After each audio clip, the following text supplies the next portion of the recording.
All right, I'm gonna make some videos for everybody.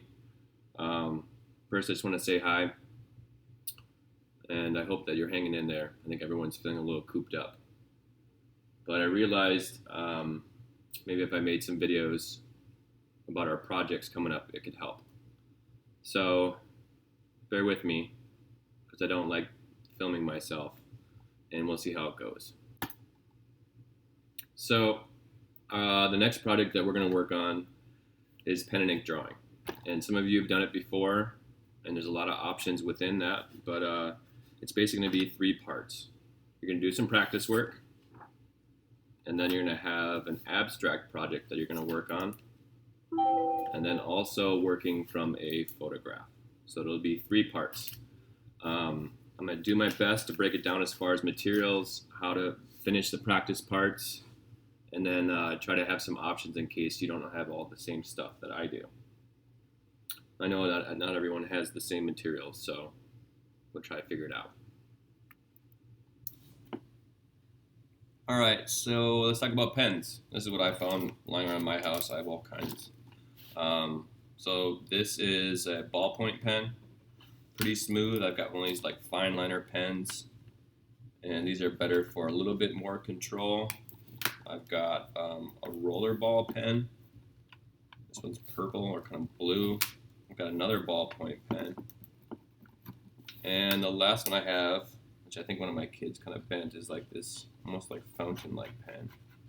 And honestly, any pen will be fine. But I think it's best to have a couple and then try them out, see which one you like. This one is a little bit leaky on the end, but it's running super smooth right now, so it's pretty nice. Um, Honestly, you can use any one of them.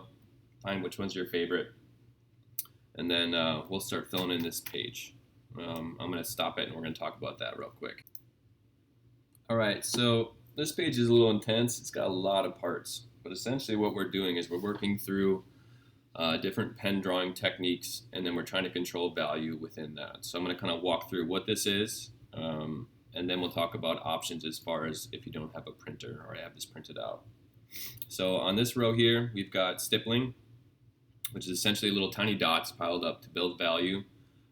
This one's hatching, which is single direction lines.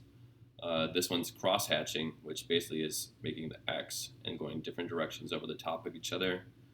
This is scumbling, which is kind of like scribbling, but a little bit more controlled. And then the last one is shapes. And this one, if you can look at this box, I put in squares and circles. And then the general idea is that as I'm working the value darker, those squares and circles get more condensed and smaller. These boxes I put those there so you could practice using these techniques around different shapes. And then this row here is supposed to be your fade. So here's the general idea. Dark fading to light, dark fading to light. So each technique fading over. And then these boxes were a mixture. So you're basically combining all the techniques together. And this is what I want you to do for one of our projects. It's going to be combining all different techniques together to create this kind of like abstract field of ink. So if you can, print it. Now let's talk about what to do if you can't print it. Okay, so let's say you don't have a printer, you can't print this page out. What do I do? So what I would say is grab any sheet of paper that you have. It could be notebook paper, blank printer paper, whatever you have, and we're trying to mimic this sheet. So what does this sheet have? It's got a whole bunch of boxes. Really the part that's the most important is this section right here. So we've got 1, 2, 3, 4, 5 across, 1, 2, 3, 4, 5 down. So what I would say is if you can't print this out, we're looking to make 25 boxes, so 5 by 5. I've got a blank piece of paper, I've got a ruler, I've got a straight edge, whatever it is you can find. So let's say you want to make 5 by 5, what I would say is just start making some rows. And I would like this to be as neat as possible, but I understand that not all of you have rulers, you have the same stuff. But what I would say is go ahead and just start making some stripes. And if you don't have a ruler, just find something that can make a straight edge. And we'll start making some parallel lines. So you can even number it. So I've got 1, 2, 3, 4, and 5. And do the same thing the other way. So some sort of grid, series of boxes that you can work through, and then go ahead and go the other direction. So you can even mark it if you want to. They're supposed to be about 1 inch. There's 1 row. We've got 2. Here's our 3rd, 4th, and 5th. So there we go. 1, 2, 3, 4, 5. 5 both directions. So let's say you can't print out the sheet. Do your best to make a 5x5 grid of sorts, and then we're going to label it. And I'm going to try to make this clear so you can see it. But here's our techniques: shapes, scumbling, crosshatch, hatching, and stippling. And I'll put a list of this on Google Classroom too. So hopefully you've got your sheet printed or made by hand. And just do your best, with the straight edge and the ruler. And then let's talk about filling it in. All right, so I made my sheet. I'm going to flip it over so that you can see it. I'm just going to use this one when I do my demo. I've got it labeled. We've got shapes, scumbling, crosshatch, hatching, stippling. And I put some numbers down the edge, and then in the bottom part I wrote fade, because let's practice that too. So I'm going to flip it back around for myself. I try to get yourself set up so you're ready. Shapes. So I'm trying to put these next to each other. Basically what we're dealing with on this one is I chose circles and squares because those are super easy to do. So I like to do the darkest part first usually, but whichever direction you choose to work is totally fine. But essentially we're trying to go our darkest dark, building up shapes. So you choose, you want to start in the lightest one is fine, darkest one is fine too, but maybe use this as a reference. So let's fill this box in with the smallest squares and circles we can. So generally what I do is just kind of pile them up, and circles are definitely easier than squares. So I'll keep kind of piling those in. So imagine the smallest squares and circles you can draw, and I'll hold it up for you can see. Essentially you're trying to fill in that whole section with teeny tiny circles and squares. And I'm going to do it for maybe a couple more seconds and then I'll pause it.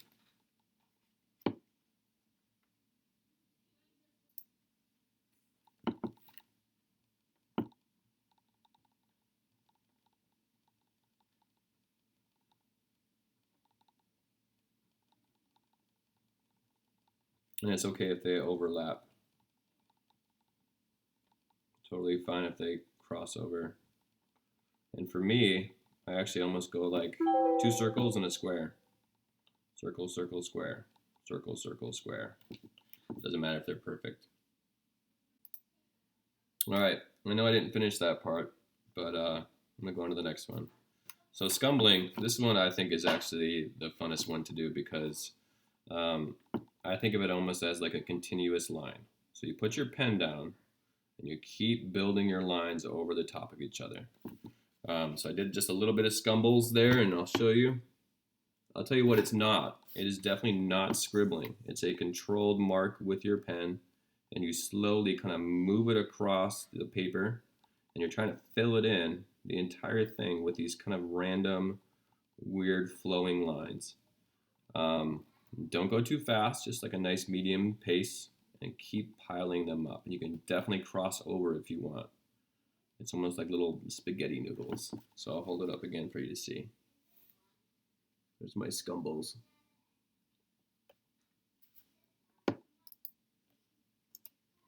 All right, so the next, just going across, we've got cross hatching.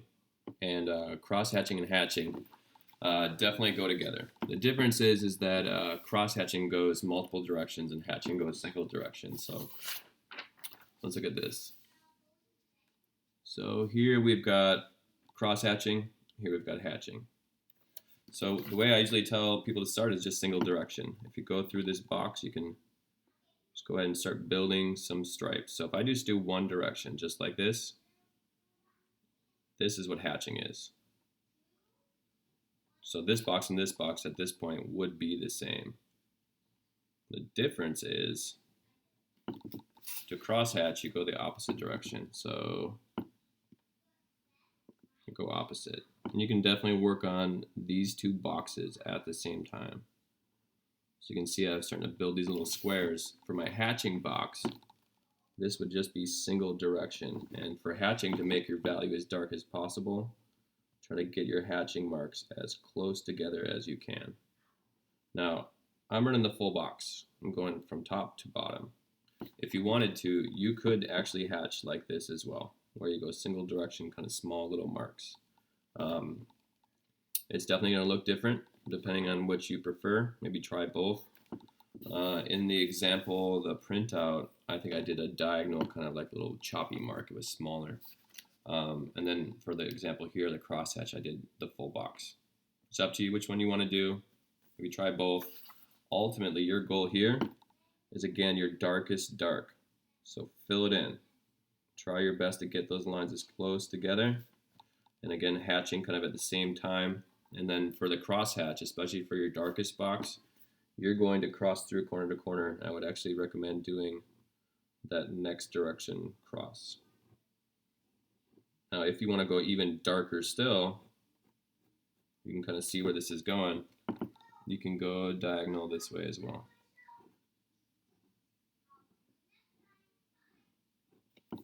All right, I'm going to pause it there, and then we'll move on to stippling. All right, so I just had my staff meeting on Zoom with all the middle school teachers, and while we had it, I finished filling in these boxes. But so you can see I've got my darkest box. Now I'm on to stippling. Stippling is just little dots, and depending on that pen you have, will change the size of your dots. This is the one that definitely takes the most time. So there's a certain rhythm to it. What I would suggest is just try your best to find like a good rhythm and do your best to make those dots really small and consistent.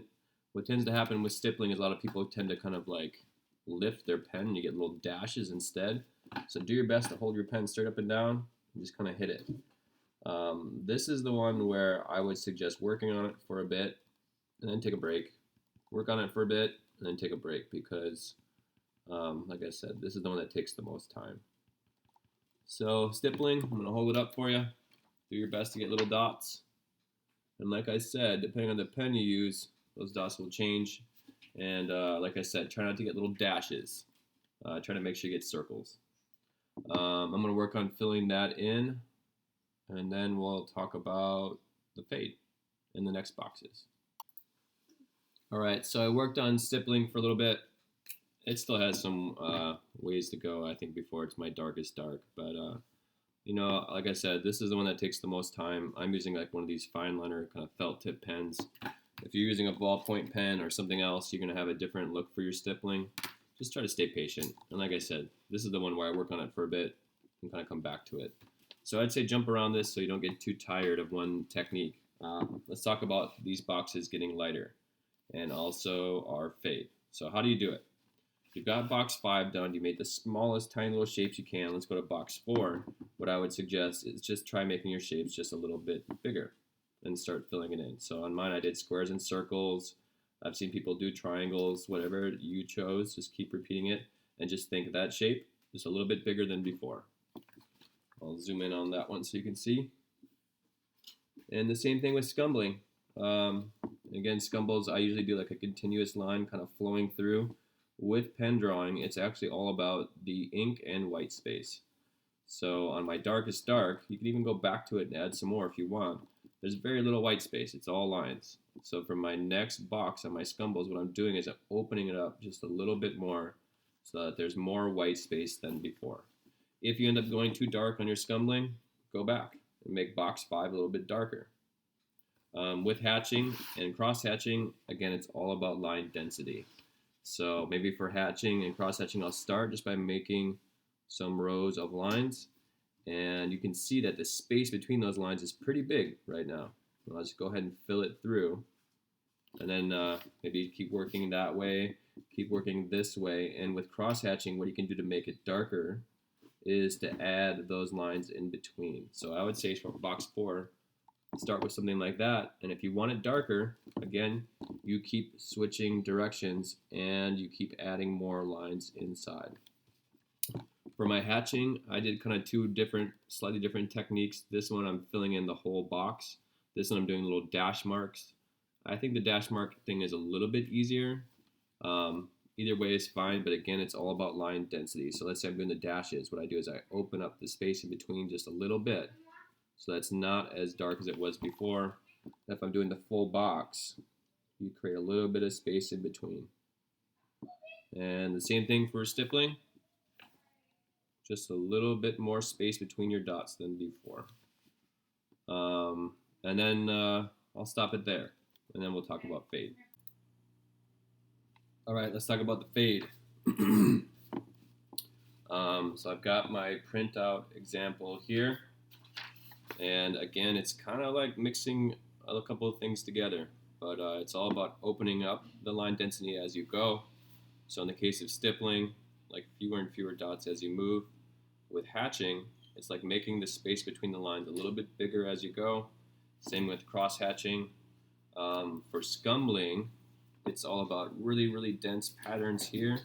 And as you work your way this way, you open it up to be just a little bit bigger.